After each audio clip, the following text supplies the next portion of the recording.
مدینہ میں نازل ہوئی۔ سورہ آراف جو قرآن پاک کی سورہ ہے، یہ ایک بہت ہی لاجواب، بلکہ میں کہتا ہوں کوئی پتھر دل بھی اگر اس سورہ کو پڑھ لے اور اس سورہ کے اندر جن چیزوں کا ذکر کیا ہے جان لے تو پگھل جائے گا۔ اس سورہ کے اندر کیا کیا ہے تھوڑا سا آپ سماعت کر لیں۔ حضرت نوح علیہ السلام اور ان کی قوم کا ذکر اس سورہ کے اندر، حضرت شعیب علیہ السلام اور ان کی قوم کے حالات اس سورہ کے اندر، حضرت صالح علیہ السلام اور ان کی قوم پر عذاب کس طرح سے آیا تھا اس کا ذکر اس سورہ کے اندر، حضرت ہود علیہ السلام کی قوم پہ کس طرح کا عذاب آیا اور کیوں آیا اس کا ذکر اس سورہ کے اندر، حضرت سیدنا موسیٰ علیہ السلام اور فرعون اور جادوگروں کے جو معاملات آپ سنتے ہیں اس کا ذکر اس سورہ کے اندر، یہی نہیں فرعونیوں پر جو 5 عذاب آیا تھا وہ عذاب کا ذکر بھی اس سورہ کے اندر ہے۔ یہی نہیں حضرت داؤد علیہ السلام کے قوم کے 12,000 لوگ جو بندر بن گئے تھے اس کا ذکر بھی اس سورہ کے اندر ہے۔ تو میں کچھ واقعات آپ کو بتا دوں اور ہر واقعہ بتانا ممکن نہیں، گھنٹوں لگ جائیں گے۔ ایک واقعہ سنیں جو اس سورہ کے اندر بیان کیا گیا اور وہ یہ ہے کہ حضرت موسیٰ علیہ السلام فرعون اور فرعونیوں کو سمجھاتے رہے مگر وہ ظلم سے باز نہیں آئے۔ اللہ کے پیغمبر نے دعا کر دی، اے اللہ فرعون اور فرعونی سرکش ہو گئے ہیں، ظالم ہو گئے ہیں، ان پر عذاب بھیج دے۔ پھر کیا تھا؟ عذاب آیا، اور کیسا عذاب آیا یہ قرآن پاک پارہ نمبر 9 کے اندر بڑی تفصیل سے ایک لائن میں بیان کیا گیا ہے۔ اس سارے عذاب کو ایک ترتیب سے ایک جو ہے باقاعدہ بیان کیا گیا کہ عذاب اس قوم پہ آیا۔ سب سے پہلا عذاب جو اس قوم پہ آیا تھا وہ کیا تھا؟ طوفان۔ ایسا زبردست طوفان آیا کہ فرعون اور فرعونی کے لوگ انتہائی پریشان ہو گئے، ان کی کھیتیاں ہلاک ہو گئی، ان کے مکانات اجڑ گئے، ان کے لوگ مرنے لگے۔ ایک ایسا طوفان جس سے وہ انتہائی پریشان رہے یہاں تک کہ 1 ہفتہ گزر گیا، اور اس طوفان کے ساتھ جو بارش تھی، جو سیلاب تھا، وہ بڑا زبردست تھا۔ کتابوں میں آتا ہے کہ اللہ تعالیٰ نے جو طوفان فرعونیوں پہ نازل کیا تھا عذاب کی شکل میں، اس کا حال یہ تھا کہ فرعونی اپنے اپنے گھروں میں اتنے اتنے پانی میں ڈوبے ہوئے تھے، اور جو بیٹھتا تھا وہ مر جاتا تھا، جو بیٹھتا تھا وہ مر جاتا تھا۔ تو گویا کہ تمام فرعونیوں کے گھروں میں پانی، ان کی کھیتیاں ساری کی ساری بہہ گئیں، ان کے جانور ہلاک ہو گئے، اس طرح کے بے شمار نقصانات۔ اور پھر اللہ کی رحمت دیکھیں، اگر کسی فرعونی کے گھر کے بغل میں کسی بنی اسرائیل کا گھر ہے جو حضرت موسیٰ کو ماننے والے، تو ایک طرف فرعونی کے گھر میں اتنا پانی کہ وہ ڈوبا ہے گلے تک، دوسری طرف بنی اسرائیل کے لوگوں کے گھروں میں پانی ہی نہیں، بالکل وہ آرام چین سے ہیں۔ تو جب فرعونی 1 ہفتہ گزر گیا اور تھک ہار گئے، انتہائی پریشان ہوئے، تو جناب موسیٰ علیہ السلام سے دعا کرنے کے لیے کہا کہ آپ دعا کر دیں اللہ سے یہ عذاب ٹل جائے، میں آپ پہ ایمان لے آؤں گا۔ نبی جو ہوتے ہیں نا، نبی ماں باپ سے کروڑوں گنا زیادہ محبت کرتے ہیں۔ نبی کی محبت ماں باپ سے کروڑوں گنا زیادہ ہوتی ہے۔ اللہ کے پیغمبر جو سالوں سے سمجھا رہے تھے، اب ان پہ مصیبت آئی اور ان کے لوگ رونے لگے، پھر رحم آ گئے، آپ نے دعا فرما دی، دعا فرمائی تو عذاب ٹل گیا۔ 1 ہفتہ تک عذاب، 1 مہینہ تک اس کے بعد کوئی عذاب نہیں آیا۔ ادھر جو پانی آیا تھا، سیلاب آیا تھا، وہ پانی اتر گیا۔ جب وہ پانی اترا تو پھر کھیتیاں ہری بھری ہو گئی، ہر طرف ہریالی ہی ہریالی، شاداب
اب کی بات بیٹا کیا عذاب آیا. قرآن پاک نے اس ترتیب سے اس کو بیان کیا. اب کی بات بیٹا کیا عذاب آیا. اور بیٹا کی بیٹا گھروں میں بیٹھا, قبروں میں بیٹھا, برتن میں بیٹھا, حتیٰ کہ کتابوں میں آتا ہے کہ اگر فرعونی کہیں بیٹھے ہوتے اور بات کرتے اور منہ کھولتے تو مینڈک منہ کے اندر گھس جاتا. اتنا سخت عذاب ہے. پریشان ہو گئے, کپڑوں میں بیٹھا, بستروں میں بیٹھے, نیندیں حرام ہو گئی, تکلیف اتنی زیادہ, پریشانی اتنی زیادہ, حالت خراب. ایک ہفتہ کسی حد تک طاقت نکال کے گزارا. جناب موسیٰ کی بارگاہ میں آئے گا, حضور دعا کر دیں اللہ عذاب ہٹا لے, انشاءاللہ اب میں جو ہے آپ پر ایمان لے آؤں گا, آپ کی بات مان. اللہ کے پیغمبر نے پھر دعا فرمائی, پھر عذاب ڈل گیا. عذاب اب کی بار بھی ڈلا, اور جیسے ہی عذاب ختم ہوا پھر وہی حالت. فرعونیوں کی بڑی عجیب و غریب حالت تھی. اور اس کے بعد ایک ہفتہ کا جو عذاب تھا ختم ہوا, ایک مہینے کو موقع مل گیا. ظلم و زیادتی کرتے رہے, اللہ نے اب کی بار پھر عذاب بھیج دیا. اس کو قرآن نے بیان کیا ہے, فَأَرْسَلْنَا عَلَيْهِمُ الطُّوفَانَ وَالْجَرَادَ وَالْقُمَّلَ وَالضَّفَادِعَ وَالدَّمَ آيَاتٍ مُفَصَّلَاتٍ. اب کی بار میڈک کے بعد خون کا عذاب آیا. ہر چیز خون, پانی خون, کھانا خون, شوربہ خون, جو کچھ ڈالنے کی کوشش کرتے خون, خون ہی خون ہر طرف, بستر پہ خون, کمرے پہ خون, برتن پہ خون, ہر جگہ خون ہی خون, تازہ خون. تنگ آ گئے, اتنے تنگ آئے کہ فرعون کے پاس گئے اور کہا کہ یہ عجیب حال ہے کہ ایک طرف ہمارے برتنوں میں خون اور ہمارے پڑوسی بنی اسرائیل کے گھر کچھ ایسا ہے ہی نہیں. ہم پانی بھرتے ہیں تو پانی خون بن جاتا ہے, اسی کنویں سے پانی بنی اسرائیل کے لوگ بھرتے ہیں, وہ پانی پانی رہتا ہے. جس ڈور سے وہ لوگ پانی بھرتے ہیں وہ پانی رہتا ہے, اسی سے ہم بھرتے ہیں, ہمارا خون ہو جاتا ہے. فرعون نے دماغ دیا, ایسا کرو اب کی بات اسی ڈور سے تم بھی پانی نکالو جس ڈور سے بنی اسرائیل کے لوگ نکالتے ہیں, اور اسی برتن میں تم بھی پانی پیو جس برتن میں بنی اسرائیل کے لوگ پیتے. کوشش کیا ہے لوگوں نے, ظاہر تو تھی فرعونیوں نے یہاں تک کوشش کیا کہ جب بنی اسرائیل کے لوگ پیالہ ہاتھ میں لے کر پانی پیتے تو ادھر سے فرعونی بوڑھا کے پانی پیتا تاکہ کسی طرح پانی ہمارے ہاتھ میں چلا جائے. خدا کی قدرت کہ جو ادھر سے پانی بنی اسرائیل کے اوپر میں جاتا وہ پانی ہوتا, ادھر خود بن جاتا. اتنا سخت ترین عذاب ہے. یہ پانچواں عذاب ہے. پہلا عذاب طوفان کا, دوسرا عذاب ٹڈی کا, تیسرا عذاب دھند کا یا جو ہے, اس کے بعد چوتھا عذاب مینڈک کا, اور پانچواں عذاب خون کا. یہ عذاب بھی پر آیا مگر ظالم کو ظالم نہیں مانے, ایمان نہیں لائے, اور اس کے بعد پھر اس قوم کو ہلاک کر دیا گیا, دریا میں ڈبو کر کے مار دیا گیا. وہ آگے تفصیلات موجود ہیں. تو یہ اس قرآن مقدس میں بیان کیا گیا ہے. ایک اور واقعہ سنیں اسی قرآن مقدس میں, وَاسْأَلْهُمْ عَنِ الْقَرْيَةِ الَّتِي كَانَتْ حَاضِرَةَ الْبَحْرِ إِذْ يَعْدُونَ فِي السَّبْتِ إِذْ تَأْتِيهِمْ حِيتَانُهُمْ يَوْمَ سَبْتِهِمْ شُرَّعًا وَيَوْمَ لَا يَسْبِتُونَ. اے نبی ان سے ذرا اس گاؤں کے بارے میں پوچھئے جو دریا کے کنارے تھا. حضور صلی اللہ علیہ وسلم کو حکم ہوا کہ یہودیوں سے پوچھو نا اس گاؤں کے بارے میں, دریا کے کنارے ایک اشارہ ہے. اب یہودی جانتے تھے اس دریا کے بارے میں, اس گاؤں کے بارے میں, اس واقعات کے بارے میں, اور جو ہمارا درس چل رہا ہے, کورس چل رہا ہے, اس نے بھی بتا دیا کہ قرآن پاک اجمال میں ہے, قرآن پاک اشارہ کرتا ہے, اور تفسیر رسول اللہ صلی اللہ علیہ وسلم کی حدیث میں ملتی ہے یا تاریخ میں ملتی ہے. یہاں پر بھی اشارہ ہے کہ اس گاؤں کے بارے میں پوچھئے جو دریا کے کنارے تھے. بات یہ ہے کہ حضرت داؤد علیہ السلام کے قوم کے 70,000 لوگ عقبہ کے پاس سمندر کے کنارے ایلا گاؤں میں قیام کیے ہوئے تھے, اور بڑا خوشحال علاقہ تھا, سرسبز و شاداب علاقہ تھا, بڑے پھل وغیرہ پیدا ہوتے تھے. اللہ نے ان کو آزمائش میں ڈالا, خوب آزمائش. وہ لوگ مچھلیوں کا شکار کرتے تھے, بیچتے تھے, کھاتے تھے, مچھلیوں کی بڑی فراوانی تھی. اللہ نے انہیں آزمائش میں ڈالا اور حکم دیا سنیچر کے روز شکار کرنا ان لوگوں پر حرام کر دیا گیا. باقی دن جو چاہے کرے, خوب کرے, مگر سنیچر کے دن وہ شکار نہیں کر سکتے. آزمائش اس طرح کی ہوئی کہ سنیچر کو مچھلیاں زیادہ دکھائی پڑتی تھی, زیادہ آتی تھی. اب کیا ہوا, شیطان لعین بڑا بدبخت ہے, ازلی دشمن ہے ہمارا آپ کا, وہ آیا اور اس نے دماغ دیا. کیسا کا دماغ دیا، کہا دیکھو ایسا کرو، سمندر سے ایک نالی نکالنا پتلی سی، اور نالی نکالنے کے بعد ایک بڑا سا گڑھا کھود دو، حوض بنا دو، جو سمندر میں مچھلیاں سیچر کے دن آتی ہیں وہ نالیوں سے ہو کر کے حوض میں آ جائیں گی، پھر آپ نالی کا راستہ بند کر دو، سیچر کو آپ مت پکڑو، اتوار کو پکڑ لو۔ آج بھی یہی حال ہے کچھ لوگوں کا، بہانے ڈھونڈتے ہیں بچنے کا، ایسا ہو گیا بچ جاؤں، ویسا ہو گیا بچ جاؤں۔ یاد رہے خدا نے جس چیز سے روکا تو بہرحال رک جائیے، ٹھیک ہے آج عذاب اجتماعی طور پر نہیں آئے گا، لیکن یاد رہے انفرادی عذاب آ سکتا ہے، کسی بھی شکل میں آ سکتا ہے۔ خیر یہ خبیث نے رائے دیا، ذہن دیا، تو وہ لوگ کچھ لوگ تیار ہو گئے۔ جب یہ 70,000 لوگ تھے، ان میں سے 3 گروپ بن گیا۔ ایک گروپ وہ تھا جو سختی سے روکتا تھا، مت کرو ایسا، ہلاک ہو جاؤ گے، برباد ہو جاؤ گے، بہت روکا نہیں مانتے۔ ایک گروپ ایسا ہوا جو اس شکار کرنے کو برا سمجھتا تھا مگر روکتا نہیں تھا، بھئی مانیں گے تو ہے، روکے کیا فائدہ، مگر اس کام کو برا سمجھتا تھا، کیونکہ جب اللہ نے منع کر دیا تو منع کر دیا۔ تیسرا گروپ سرکش نافرمان لوگوں کا تھا جو شکار کرنے پر تیار ہو گیا، نالیاں بنا لی، حوض کھود لیا اور شکار شروع کر دیا۔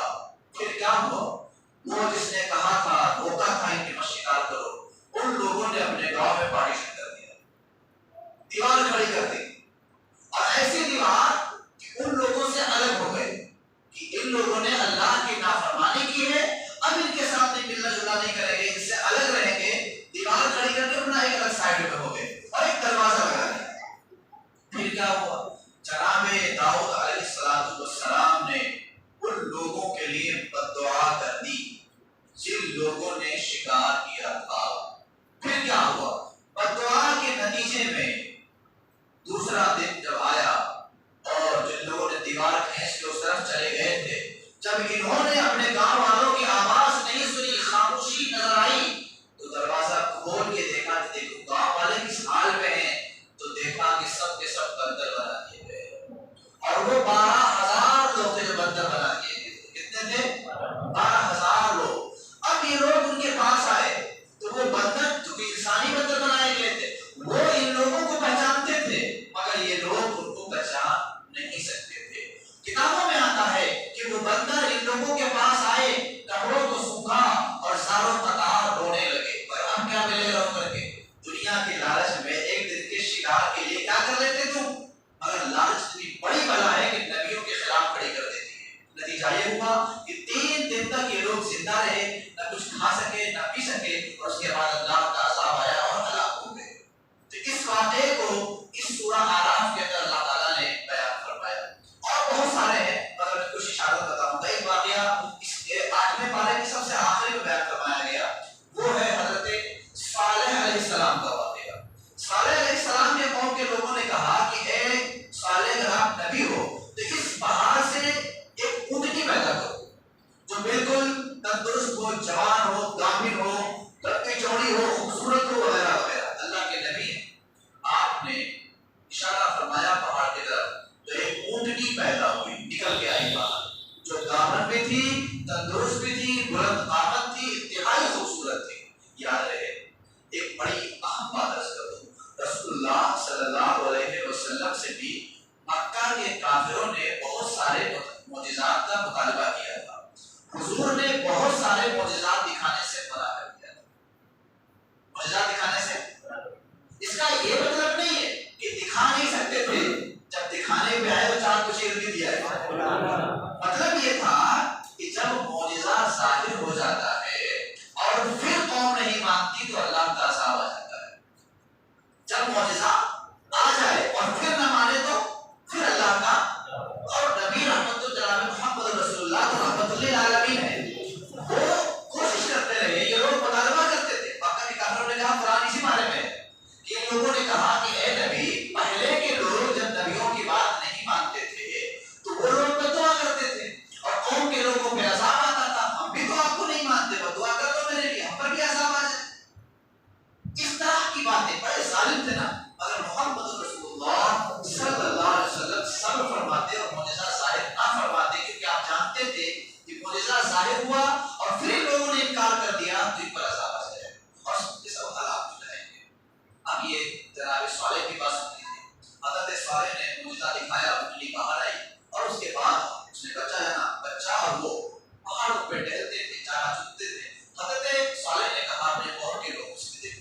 پانی پینے کی ایک ہی جگہ، ایک ہی تالاب ہے، ایک ہی کنواں ہے. ایک دن یہ اٹھنی پانی پیے گی اور ایک دن آپ لوگ پانی پیو گے. یہ اللہ کی طرف سے اٹھنی آئی ہے، معجزہ کی اٹھنی ہے. یہ ایک دن میں سارے کنویں کا پانی پی جائے گا، دوسرے دن پھر سے پانی آئے گا، وہ آپ لوگ پیجیے گا.